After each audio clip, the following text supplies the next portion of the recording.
Welcome to this weekend's MLS Best Bets show, and it's a condensed version as we only have 5 games playing this week in what I'm not quite sure we're calling it. Is it MLS Week 18? Is it just MLS games on June 7th to 8th? I'm not quite sure what we're going with here. We do have 5 games, 2 on Saturday, June 7th, 3 on Sunday, June 8th. It's the international window. Tons of players are away, even from these 5 games. With these 10 different teams. So you can be sure to head over to the MLS website and check a listing for every player who's away, but I'll also cover a few of the key ones for each of the 5 games. Let's get into it. We'll cover all 5, make a couple best bets. We'll start it off with DC and Chicago. For international call-ups, DC's had a few players in now, Herrera, Fletcher, Betolta, and Rolls. That's both central midfielders and both wingbacks who started last game in their win over Cincinnati. DC's not good, but they've improved with only 1 loss in their last 6, only 2 losses in their past 9, and they've scored twice against Cincinnati, and that's an impressive feat against a much better opponent, albeit since the defense hasn't been up to par of late. But then, neither has Chicago's that's conceded in 5 straight. The Fire giving up the 4th most goals in the East, DC the 3rd most as well. Chicago has seen the both teams to score an over 2.5 hit in 5 straight games and in every single road game this season, so there seems to not be much reason to bet against that here. Chicago are outkeeper Brady, under 17, Cups, Glasgow, and Orrego Jr. That's a midfielder, a center back, and a keeper from their last game. And that was the win over Orlando. While DC doesn't have a ton of offensive weapons, the Fire give up the most XGA in the East and the 4th most overall. The good news is neither team lost any real offensive players. DC, though, has been out Christian Benteke. I can't seem to find any mention that if he'll be back or not yet for this weekend. It was 2-2 in March when they last played. Last year it was 1-1 and 2-1 DC. DC 2-3-0 in the past 5 meetings, so they've had a good record against this Fire team. The Fire is certainly the team that excites me a bit more here. More offensive punch. All their road games see goals. DC's starting to keep things a little closer here. They are at home. Let's just back the both teams to score, DC and Chicago. But certainly the trend in Chicago road games is always both teams score an over 2.5. But we'll go both teams to score, and we'll pair it with one other outcome for a 2-leg parlay. Going to Colorado and Austin. Only 3 players are away for Colorado and 2 for Austin, but only 1 senior player for Austin in Azuni, so this game shouldn't be missing too many key players. A big miss, though, for the Rapids is keeper Stefan. He was called up to USA, and to make matters worse, should be out even longer now as he suffered a knee injury, so backup Hansen should get the nod here. The Rapids won 1-0 in March in the most recent meeting, but that's one of only 6 wins for Colorado this season. Austin's not much better. They only have 5. Much of that comes from a lack of scoring from both of these teams. Austin has scored a league-low 11 goals. Colorado has just 18. That's the 7th fewest. It's also the fewest of any current playoff team in the league right now in either conference. The Rapids had back-to-back 1-0 wins before losing 2-1 to Portland last game, giving up the winner after taking a red card. The under 2.5 in their games has gone 4-1, and they only have 2 wins across their last 8. The Verde have just 1 win in 7 themselves. They lost 2-0 last week to San Diego. That's on under 2.5. Have gone 4-2 in their recent games. Now, both teams see some of the lowest goals per game in their matches, with Austin's game seeing the lowest at 1.8 goals per game, and the Rapids not that much higher at 2.5. Austin 13-4 to under 2.5, and a near perfect 16-1 to the under 3.5. Colorado, meanwhile, 13-3 to the under 3.5.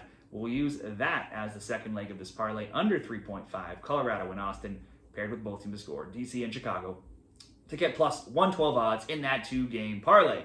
The highlight match on Sunday for Sunday Night Soccer, Portland and St. Louis. Portland is only out 3 players. The one is keeper Crepeau, while St. Louis is out youngsters Joyner and Pierce, but neither started in their last game or were on the bench, so both teams should look relatively normal here. The Timbers snapped a 4-game winless streak where they had only scored 1 goal, and they won 2-1 over Colorado last week, but that game was 1-1 until the Rapids took a red card. After wild games to start the season, the score lines have started to come down for Portland now, and the under 2.5 is 5-1. St. Louis got that new coach bump last week with interim David Critchie last week. They went up 1-0 against San Jose. They saw the Quakes level later on in the 82nd. Then they took the lead in stoppage time with a PK. Then they took another red card in the 96th. Still hung on for that 2-1 win in that game. That was St. Louis's first win in 5, only their second in 14. Both of those games came at home. One was in the U.S. Open Cup, so it's their first MLS win since March 15th, and their last road MLS win goes back even further, all the way to March 9th, so that will be hard to bet against them breaking that trend here.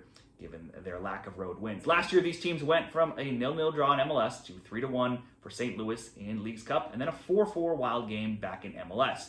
Maybe that new coach bump can continue here for St. Louis, but they do have just 6 goals in 8 road games against a team with plenty of goals in it. I would expect the Timbers to win. They are at home, but the St. Louis team is going to look a little bit different than they have in past weeks. They won't be as defensive as they were under Olaf Melberg. I found this stat while reading on the MLS site. St. Louis increased their number of passes into the final third from Melberg's last game to Krejci's first by nearly 60%. So that's a big change right there. All that said, I think it's tough to predict until we see what the new look St. Louis looks like. Could be a Portland win, or maybe the safer bet might be backing both teams to score. Then we'll move on to Vancouver and Seattle. The Caps already needed to regroup after getting blown out of the CONCACAF Champions Cup final last Sunday. They'll have to do so now without as many as 9 different players who've been called up to their respective international teams. That's amongst the most of any team that I can see listed on the MLS website right now. The Sounders are just out Baker Whiting, Di Rosario, and Hawkins. Each of those players were just bench players last week. Now, it's the first meeting this year between them, but last year, Vancouver won 2-0 on the road. They drew 1-1 in Seattle, and then Seattle won 3-0 in Vancouver. The both teams to score, no, has gone and under 2.5 are both 3-1 in the last 4 meetings, so not usually a ton of goals. The Caps still have only 1 loss in MLS, but they are out a ton of players, so if I was going to pick a winner, I would have to go with Seattle here. They've only lost twice in 10 games. They don't score a lot, though. They've only scored more than 1 goal a game once in their last 5. Vancouver may have to bunker a bit here, missing some players. Maybe this looks like a good under. The Sounders have only scored 7 road goals in 9 games, so whether it's Seattle win or an under, those look like possibly good bets here. LAFC and SKC will be the final game of the 5. LAFC are out Martinez, Ordaz, Smolikov, and youngster Terry. For SKC, it's only Basong and a young backup keeper. LAFC already won 2-0 in Kansas City back in March. They won 2 of 3 meetings last year, drawing the other, but 1 win needed extra time. LAFC have not lost to SKC in any of their past 9 meetings, going all the way back to 2021. That's a run of 7-2-0 for them. LAFC will be coming in off of a high after qualifying for the Club World Cup, beating Club America 2-1 last week, getting the spot in the tournament and winning nearly $10 million for the franchise. That extends their undefeated streak now to 9 games, where they're 4-5-0. That is a lot of draws, though. They've scored multiple goals in each of those games. They've also conceded, though, in 3 straight, 5 goals in that time, and at least 1 in 7 of their last 9. SKC have an undefeated streak of their own.